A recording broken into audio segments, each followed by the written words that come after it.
bahala sila doon. Basta bahala yung mga abogado kong gumalaw. As simple as that. Malay ko. Hindi, wala. Nandun na, file na lang ng memorandum. Sabi niya, wala ka ng hearing, sabi sa akin.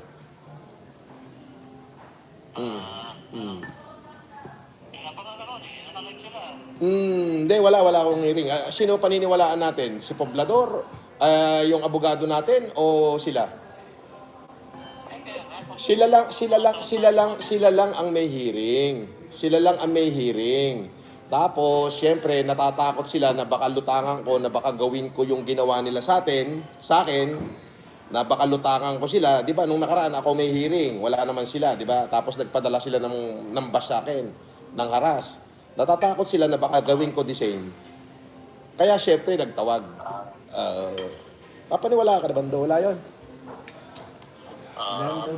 Ha? Wala.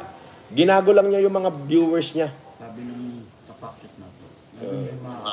Ando yung mga kapakship natin?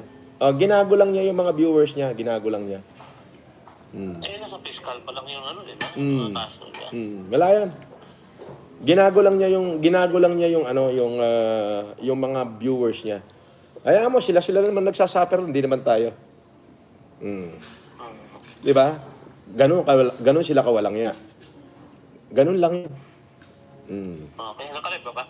Oo, nakalive ako. Sige na, bye-bye.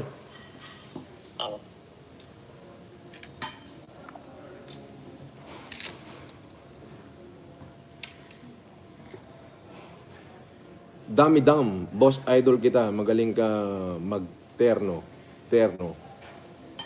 Oh. Parehas pangit ang mukha mo, sabi niya. Shoutout sa 8,000 na nanonood. Mr. Casper, alam na ginagamit lang pagkatao niya. Kawawa naman. Ano to? Kanibo salad.